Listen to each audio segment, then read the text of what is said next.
আসসালামু আলাইকুম এভরিওয়ান, কেমন আছেন? আশা করি ভালো আছেন। আজ নিজের কিছু কথা বলবো, মনের কথা, যেগুলো মনে সবসময় ভাবতে থাকে। তো দেশের থেকে আশা করি আসলাম বিদেশে, যে নিজের জীবনটারে বদলামো, অনেক সুন্দর করবো। প্রবাসে আসলাম ঠিকই, তো কথায় আছে না, বিদেশে কেউ আপন বলতে কেউ হয় না। তো কোম্পানিতে আসলাম, মনে করছিলাম যে কোম্পানির মধ্যে এক জায়গায় বইসা, মনে করেন যেরকম ফ্যাক্টরি, এরকম জায়গায় প্রতিটা বছর বছর বছর কাটাই দিমু, যত বছর বিদেশ থাকবো। তো এরকম ভাবে বিদেশে আসছিলাম। তো কপালে আর লগে দিল না, কপাল সাথে আর দিল না। তো আসলাম ঠিকই কোম্পানিতে, বলছিল যে কোম্পানির খানা ফ্রি, থাকা থাকা খানা ফ্রি। তো সবই ঠিকই আছে, কিন্তু খানাটা ফ্রি থাকলে কি হইব, যে খানা নিজের বানায় খাওয়ান লাগে। তখন বলছে কি, তা কোম্পানি খানা থাকা ফ্রি, এরকম তো বলছে না যে নিজে বানায় খাওয়া লাগবে। তো থাকার তো বিষয় এরকম বিদেশ, যে সবাই তো একলগে আসে না বিদেশ, ঠিক আছে না? তো আমার ক্ষেত্রে যেরকম আমি আসলাম, আমার তো একটা হিসাবে রুম দরকার ছিল, বা সবাই যেরকম ম্যানেজার ইঞ্জিনিয়ারও তো একটা কর্মচারী, যেরকম আমিও একটা কর্মচারী। তো আমি কর্ম করি, হেও কর্ম করে। কোম্পানির মধ্যের লাগিয়া এক নিয়ম, লেবারের লাগিয়া এক নিয়ম, স্বাভাবিক থাকতেই পারে একটু। তো কত হইছে, যেরকম আমি যেখানে বইসা আছি, এটা হইছে নিচের সিট, আর এটা হইছে উপরের সিট। তো কোম্পানি তো বলছিল থাকা খানা ফ্রি। তো এরকম থাকা খানা ফ্রি জানি আগে জানতাম না, আগে বুঝছিলাম না। তো বিদেশে আসার পরে বোঝা গেল সামান রাখার মতো জায়গা থাকে না বেডের উপরে। তাহার লাগে উপরে তাহার লাগে, নিচে তো সিট পাওয়াই যায় না। আবার সামান রাখানোর লাগিয়া জায়গা রাখানো লাগবো, জায়গা নাই। কোম্পানির মানুষ কয়, কোম্পানির মুদিরা কয় যে সামান রাখানোর লেগে উপরে জায়গা না, থাহনের লেগে। তো কথা হইছে, তাহার লেগে যদি উপরে জায়গা হইও, তো আমার খানার ভাত তরকারি ডেক ডিস কই রাখাম, আমার সামান গুলা কই রাখাম, আমার কাপড় চোপড় কই রাখাম, লাকিস কার্টুন কই রাখাম। তো এটা আমার একটা প্রশ্ন ছিল। তো মনটার মধ্যে অনেক কষ্ট নিয়ে, যে অনেক কষ্টটা যে ট্রান্সফার হয়, যে একটা জায়গায় থাকতে পারতেছি না। এই কোম্পানি এরকম, যে আগে জানতাম না, তাহলে থাকতাম না। এখন পরিস্থিতি এরকম হয়ে গেছে যে বাধ্যতামূলক থাকতে হইতেছে ফ্যামিলির জন্য, নিজের কিছু সমস্যা আছে, সমস্যারই সমাধান করার জন্য।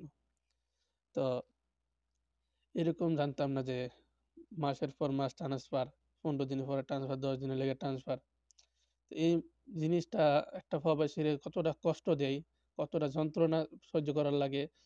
সারাটা দিন কষ্ট করলে এতটা কষ্ট মনে হয় না, এতটা কষ্ট তখন মনে হয় নিজের বেড, সামানগুলো ফ্যাট করে সেটা গাড়িতে রাখা, রাইখা সেটা আবার অন্য জায়গায় যাও, আবার অন্য জায়গায় সেটিং হয়ে সেটা আবার আবার ট্রান্সফার হয়ে যায়। সবচেয়ে প্রবাসীর মধ্যে সবচেয়ে কষ্টের জিনিস হচ্ছে এইগুলা। তো আমার কাছে এই জিনিসটা সবচেয়ে বেশি খারাপ লাগে। কাম করি, দুঃখ নাই, কষ্ট নাই। এত কষ্টের কাম করি, কোনো নিজের মধ্যে, মনের মধ্যে কষ্ট রাখি না। তো রুজি করে তো খাইতেই হইব, কামাই করে খাইতেই হইব, বিদেশ যখন আইছি। তো এই জিনিসটি ভাল লাগলো না, যে প্রত্যেকটা মাস, 15 দিন, 2 মাস পর পর ট্রান্সফার। কত সহ্য হইব এখন?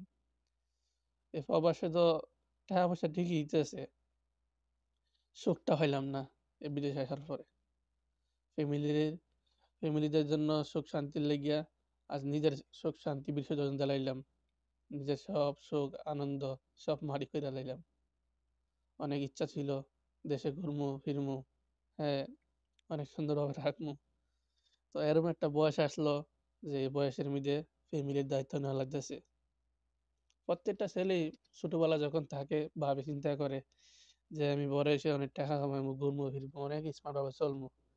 তো বাস্তব কথা হইছে এইটা, মানুষের যখন ছোটবেলা থাকি, ছোটবেলার সময় একটা চিন্তা ভাবনা থাকে, যখন বড় হয়ে যায় তখন ঘরের পরিবারের মা বাবার জিম্মাদারি, ভালোবাসার যে আদর মহব্বত দিয়েছে মা বাপে, সেটা পূরণ করার জন্য নিজেকেই বিসর্জন দেওয়ার লাগে। মানে কামলার নামের জেলখানা, প্রবাস নামের জেলখানার মধ্যে নাম দেওয়ার লাগছে। তো কষ্ট করি এখন, নিজের লেগে করতেছি, মা বাবার লেগে করতেছি, যাতে মা বাবা ভালো মন্দ খাইতে পারে, নিজের ফ্যামিলিটা সুন্দর থাকতে পারে। তো একটা প্রবাসীর কষ্টটা কেউ বুঝতে পারবো না। প্রবাসী না বলতে প্রবাসীরে বুঝাইলাম না, প্রত্যেকটা বাবারই কষ্ট থাকে, প্রত্যেকটা প্রবাসীরই কষ্ট থাকে মনের মধ্যে, যে লাইফটা এইভাবে চলে যাইতেছে দিনের পর দিন, দিনের পর দিন। এভাবেই নিঃস্ব হয়ে যেতেমু। দুনিয়া ছাড়তে হবে। সবাইকে মরতে হবে, মরার স্বাদ গ্রহণ করতে হবে। তো একে অপরকে ভালোবাসলে ভালোবাসার মাসুল দেওয়া লাগে এভাবেই। ফ্যামিলির জন্য এতটুক করা লাগে ভালোবাসার খাতিরে। তো কষ্ট দিয়ে আর কি কমু আর। আইছি অন্য জায়গাতে ট্রান্সফার হয়ে এখানে আসলাম। এক্সেস হইব, এক্সেস হওয়ার পরে কামে যামু। আবার কয়দিন পরে ট্রান্সফার করে দিব। ১০ দিন ১৫ দিনের কথা কয়ে আনছে। তো কথায় আছে যে কোম্পানির দরকার লাগছে, কোম্পানি ইউজ করতেছে। যেমন মন চায় এমন ইউজ করতেছে। তো কোম্পানি এটা বুঝলো না যে খানার টাকা কম, স্যালারি কম। একটা মানুষরে একটা লেবাররে এত কষ্টটা দিলে আল্লাহ সহ্য করব কিনা? তারা এটা বুঝলো না। তারার বিজনেস দরকার, তারার টাকা পয়সা দরকার। তো কোম্পানি তো ভালোই। কোম্পানি ভালো হইলে কোম্পানির মালিক ভালো হইলে কি হইব? কোম্পানির কর্মচারীরা তো ভালো না। সুপারভাইজার, ফোরম্যানরা তো ভালো না। আর বিদেশের মধ্যে সবচেয়ে বড় খারাপ জিনিস এইটাই, আমরা মুসলিম হইছিরা মুসলিমের সাথ দিতে পারি না। মুসলিমের লগে একটা সাপোর্টে দাঁড়াইতে পারতেছি না। দাঁড়াই না। স্বাভাবিক যেটা বিদেশের মধ্যে হয়। মানে মুসলমানের পিছেই লাইগা থাকে সবসময়। কথা বুঝছেননি? আর বিদেশের কথা কয়ে লাভ নাই। বিদেশ অনেক চামচা থাকে। চামচার জন্য কোন জায়গায় গিয়ে সেটা কাম করে শান্তি পাইতেন না। এটা হচ্ছে বিদেশের সবচেয়ে বড় জিনিস, সবচেয়ে খারাপ জিনিস। চামচা যে সব জায়গায় আছে চামচা। এনের কথা হেনে লাগে, হেনের কথা হেনো লাগা। এই একটা জিনিস। তো কি কমু মনের মধ্যে অনেক কষ্ট আছে। এই কষ্টগুলা বলতে পারি না। আজকে কিছু শেয়ার করছি। মন থেকে মনের কথাগুলো আপনাদেরকে শুনাইলাম, বুঝাইলাম। যে কতটা কষ্ট করা লাগে, কতটা মানে অবহেলা মানুষ করে এখানে। ফোরম্যানরা কতটা অবহেলা করে, ড্রাইভাররা কতটা অবহেলা করে। সেটা বললাম। যে একটা কথাই আছে না যে আমার মুসলিম ভাই একটা আছে ড্রাইভার, হ্যাঁ? হয়তো নেপালি, ইন্ডিয়ান হইতে পারে। কিন্তু এক কথায় আছে না যে সাপোর্ট করার দরকার ছিল যে মাঝঘাটে যাইমু। উহু। মুসলমান লইয়াই তো না এরা, হিন্দু লইয়া যাইব। কথা বুঝছেন? এরা হিন্দু লইয়া যাইব, ওই যে কথায় আছে না? হিন্দু হোক, মুসলিম হোক, নিজের দেশওয়ালা নিজের দেশের মতন। এটা তো বুঝলাম। তারপরে ইন্ডিয়ান, নেপালি কিছু হইলেও হেল্প করে। আমাদের বাংলাদেশী সুপারভাইজার মুদির কোন সবচেয়ে খারাপ। সবচেয়ে খারাপ। এই প্রবাসী জীবনে যদি কোনো বাংলাদেশী মুদির পড়ে, এটা আপনার লেগে সবচেয়ে খারাপ জিনিস। তারা সবচেয়ে বেশি খারাপ আরো।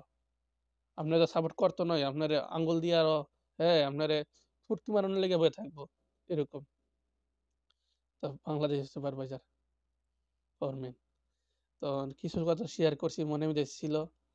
তো ভাবছি বলবো এরকম। আজকে বললাম। তো শান্তি নাই প্রবাসে, জিনিসটা শান্তি নাই। একটা ছেলে আসে ১৬ বছর ১৭ বছর, যেরকম আমিও আসলাম। ১৭ ১৭.৫ বছর বয়সে বিদেশে পাড়ি করলাম। বিদেশে আসলাম। আজ প্রায় কয় বছর হইছে? ৬ বছরের উপর হয়ে গেছে। ওই ২০১৮ এর লাস্টে আইছি। আজকে আপনার ২০২৪ এর নভেম্বর ৩০ তারিখ। ডিসেম্বর আসতেছে, ২৫ তারিখ ২০২৫ আসতেছে। তো ৬ টা বছর গেলগা। কিন্তু কিছু করতে পারলাম না। স্যালারি কম। তারপরে তো যাই ঝামেলা হেন থেকে হেন। ট্রান্সফার করতে জীবনটারে তেজপাতা কইরা লাইছি। আগে জানতাম না, বিদেশ যাওয়ার আগে জানতাম না যে এতটা ট্রান্সফার করব সাপ্লাইয়ের মতন। আসলাম কোম্পানির মধ্যে কাম করা সাপ্লাইয়ের মতন। হেন থেকে হেন। কমসে কম কোম্পানির এতটুকু বোঝার দরকার ছিল যে একটা লেবারের সমস্যা থাকতে পারে। যে এখানে আছে তারে এখানে রাখো না। এরকম করব না। আর যেখানে কাম করতেছি ভালো ওভারটাইম আছে, এখান থেকে ভাড়া দিব অন্য জায়গার মধ্যে। এটা কোনো রুলস, এটাকে রুলসের মূল কাতারে পড়ে না। হেন তেন কইরা হেরা মানুষের শুধু ফেরাইশুনি করেন। পারতেছি না কোম্পানির থেকে বাড়িতাম বিল্লা। যদি পারতাম থানাতুল্লাহ এবারে দিতাম বিল্লা। হয়ে যেতাম, পারতেছি না। হয়তো গভর্নমেন্টের রুলস আছে বাইরনের। থানাতুল্লাহনের সিস্টেম আছে সৌদি আরব করছে গভর্নমেন্ট। কিন্তু কোম্পানি তো রুলস মানে, মানে না এরকম। কথা বুঝেননি? তো এতটুকুই। ভালো থাকবেন সবাই। আবার অন্য সময় আসবো। ইনশাআল্লাহ সবাই দোয়া করবেন যেন আমার প্রবাসের সফলতা জানি আমি পাই। আমি কষ্ট দুঃখ জানি সব শেষ করতে পারি। আমার ঋণগুলো জানি শেষ করতে পারি। ভালো থাকবেন। ওকে, আল্লাহ হাফেজ। আসসালামু আলাইকুম।